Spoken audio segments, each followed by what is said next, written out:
Hey guys, DC here. Hope you're doing well. On today's video, we're going to do a quick review, quick take on a light that I installed. It's the Stasun 8100 lumen 90 watt outdoor light.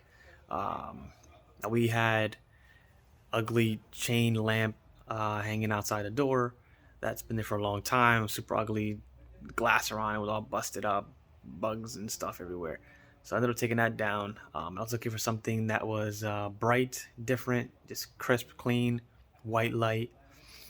And I wanted to do the video because I was researching this particular light and I didn't see enough content out there on it. And I'm very particular about the things that I purchase, and I like to see, people's takes on it, videos, pictures, and stuff like that. And so we're gonna go ahead and do a quick review on this particular light. It's not gonna be an unboxing or anything like that. Just my experience with it and whether or not I recommend it. So I'm actually gonna switch the camera around so you can see how it looks during the day. Now you can see it's sunny. It's about 12 o'clock in the afternoon. So you can see it's sunny, but I'll go ahead and swap the camera around so you can see the day while it is on. So we're actually right here in front of the door. So you can see that's how it looks. It's a 3-panel one. There are many versions of this light in terms of wattage. This is the 90 watt version. There is a 100 watt, which comes with the 2 panels instead of 3, and there's a 150 watt that comes with 3, and there's a bunch of other versions after that. I was worried between this one and the 150 watt, that the 150 watt version would be overkill and too bright, just based on the actual videos and some of the reviews that not videos but images that I saw in some of the comments that I saw. It looked like it might be too crazy for outdoor light for in front of the house.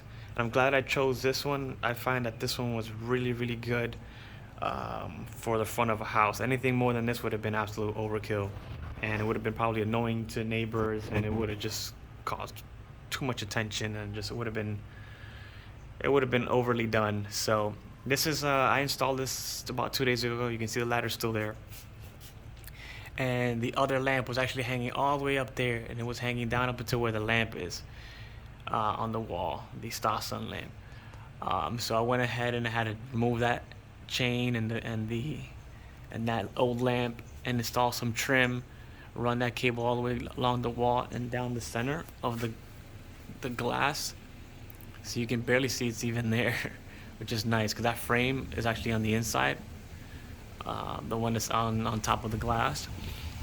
So I ran that trim down and I added a little bit of a little box right here just to hide the cables and protect the wiring a little bit. But I really recommend the lamp, the Stasun lamp. It's really bright, and it's definitely well built. It has a nice weight to it. The bracket and everything else is like aluminum, and it's well built. The light, you can't see it too well obviously right now because it is daytime. That's how it looks from a little bit further back. But I'm going to switch over to a clip that I recorded of the nighttime view, so you can see how it looks at night. It's very nice at night, and it really made a big difference to the house. I can tell you we probably have the brightest light, the outdoor light, of anyone in this community in terms of the front entrance. But we're going to switch over to a clip just so I can show you the back of it, so you can have an idea of reference. I did see someone else's quick video that they posted on Amazon, and was able to have an idea of like size reference based on the guy's hand because he had it on the table. And so that's really the point of the video, just to give you an idea of how it looks during the day, the nighttime as well, give you some tips and some things to look out for, and give you a better overall idea of whether or not you should purchase it, because I didn't find that information out there, and it took me a little bit to make a purchasing decision. But I'm gonna hop on the ladder just to give you a better view of the back of the unit, and I'll see you in a little bit. Now here you can see the back of the lamp. Again, like I said, it's very well built. This is all very sturdy metal, which I liked. I'm very particular about build quality and that sort of thing, especially for something that's going to be outdoors. Here you can see the heat sinks on the back of each panel, which is nice, and that as well is made out of metal. Now these panels back here, where the wiring is coming out from, that's plastic. So those pieces are plastic right here. You can see there's a nice stiff wiring, which I like. That's always a good sign of quality when companies use solid cables. Now these panels right here, these do flex. They do move if you wanted to move them. That's not what I decided to go with for this particular use case, but they do flex. I did have one small issue in terms of making the light straight. I don't know if you would run into this issue if you purchased a light, but this bracket, I initially had to install it. I installed it straight, obviously, and when I went and I mounted the rest of the light on, it was actually slightly crooked. It was like leaning slanted when you looked at it from the bottom, and that was bothering the heck out of me. So then I couldn't figure out where the issue was. So long story short, I actually had to take the light off again, loosen these two screws back here, and slant the mount intentionally, so it's slightly crooked. You probably can't tell in the video, but it's slightly crooked. And then I put the lamp back on, and that makes it visually straight from the ground. And so that solved that, but it was kind of annoying. I will give you a tip if you're going to install this.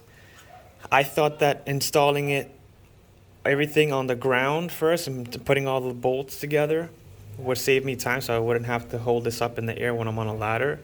But that wasn't the case. So you're gonna have to take this part off, take the actual physical lamp off, and install the bracket first. If you're gonna go into something like concrete or stucco or something like that, I couldn't use my impact driver in this fashion. It was just this housing piece was in the way, so I couldn't put the amount of pressure to push these screws into the wall completely. So I ended up having to take this off again, and then use the impact driver more comfortably since this wasn't here anymore, and then come back and install this while it was up here, which is a little annoying because if you have big hands, I don't, and it was annoying for me. But if you have large hands, it might be annoying for you to get in here and put these screws and these nuts and stuff like that. I did slightly tighten these. It was a hair loose, all three of them, before I put them up here. And I will say the other thing that I did see, there was, I don't know if you can tell here, something to look out in case you do purchase this before you install it, so you don't get any water anywhere that there shouldn't be.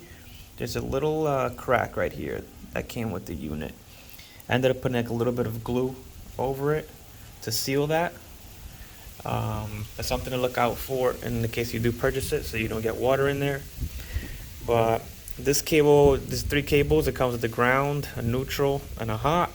I'm not currently using the ground because the wiring setup up there did not have a ground. So I'm just using the hot and the neutral. And I added this box here just for water protection. I had heat shrink. I did use heat shrink tubing, and then another kit that I have for soldering wires, and then I put the heat shrink tubing on top of that, kind of double protection and insulation. And then I just silicone everything back here so the water wouldn't run down this trim and go back in there. And I got this box at Lowe's, and it's super sturdy. Something to look into if you're actually trying to install this outdoors. But this was quite the project. That is actually very high up there. It's probably like 20 feet or so, and it was very sketchy being up there. I'm not gonna lie to you. But all in all, I do like the lamp. Again, it's very bright. It's well built. I don't know how it's gonna last. I imagine it's gonna last pretty decently if you keep it, waterproof. But I think that there's a 2-year warranty on this. If I'm not mistaken, I've read some reviews where people say that maybe one of the panels goes out or some of the LEDs go out, and they contact the company and they end up replacing the unit, which is nice. So if you do get it, keep the warranty papers handy. But I do recommend the light. And what I'll do is, just so you have an idea of how it looks at nighttime, in a more real case scenario, I'm going to switch over to a night clip that I recorded so you can get a sense of how it looks at night, which is what you're probably most interested in. Now it's 11:30 at night, and you can see, just for reference, you can see how bright the street lights are. The house down the street and the other one a little bit off to the left in terms of how it looks in the front. And this is how bright the front looks with that one light in front of the entrance of the home.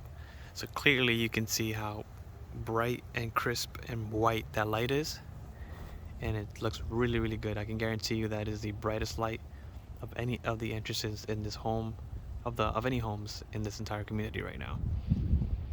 So we went from probably one of the ugliest lamps, old lamps hanging there, that was all beat up, to the brightest light.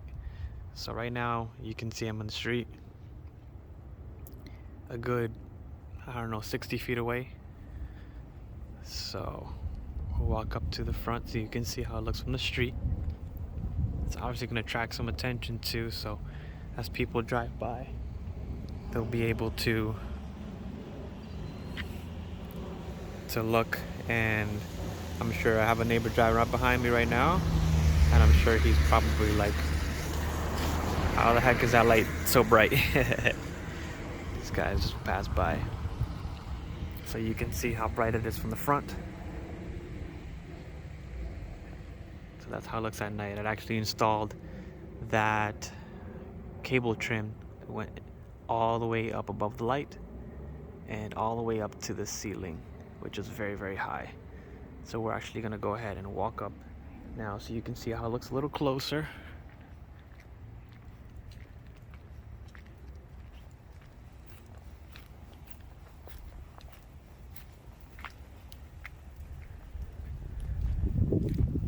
You can see how bright that is.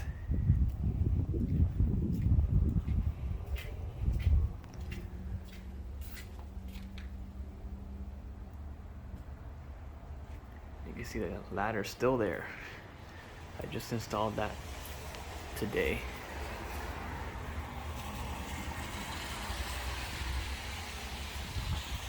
So the light looks really, really, really good. Highly recommend it. This is how it looks at nighttime.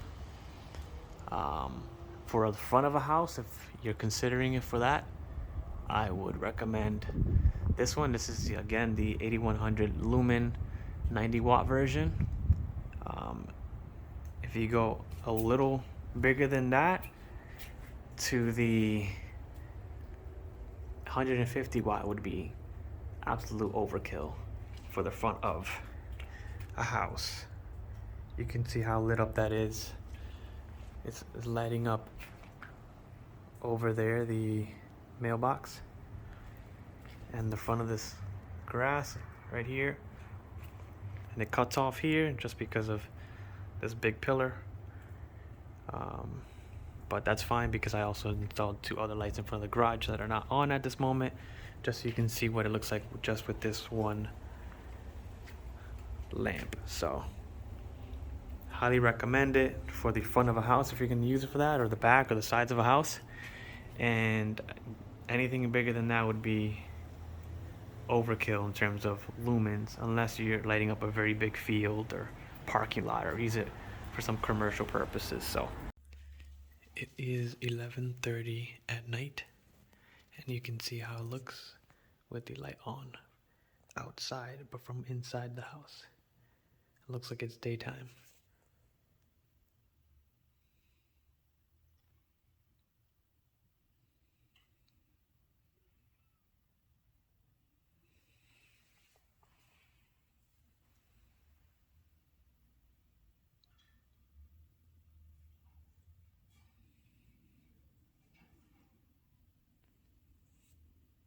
Anyhow, guys, I hope you enjoyed this video, got some value out of it. Again, the point of it wasn't to do a big unboxing or talk about too much detail and stuff like that. It was just to give you a better sense of how it looks at night and just some of my experiences with it. Again, I don't know how it's gonna last. I just installed it. Hopefully, it lasts quite some time. And if something goes wrong, I'll reach out to the company for some warranty replacements or something like that. But I didn't find enough information in terms of videos and content that I get some sort of a reference of how it looks in real time. A lot of guys, I had seen a couple of videos. I think they had of the 150 watt version, which is useful to see, but that wasn't the version that I was going to get. And again, I think if you're going to get this for like the side of your house, the front of your house, something like that, this version, the 90 watt, is plenty. If you go with 150, that's probably something for more, something that's a little bit bigger of an area that you need to illuminate, maybe like a field or something, or like a commercial front or something like that. So if you're wondering whether it's bright enough, the 90 watt is plenty. And I'm very particular. I like bright lights and things very crisp and clean. So if it's bright enough for me, it'll probably be decent enough for you. But I'll leave the link for the lamp in the description. It's an Amazon link, as well as some of the stuff you might run into, you might need. I'll put the kit that I use for the heat shrink tubing, as well as a kit that I use for soldering, which is a really cool piece of kit to have for anytime you're splicing cables, soldering cables, stuff like that. But that said, guys, hope you got something out of it. If you have any questions or comments, go ahead and leave them below, and I will do my best to reply and respond to you as soon as possible. But that said, hope you guys got something out of this, and I will see you in the next video. Bye bye.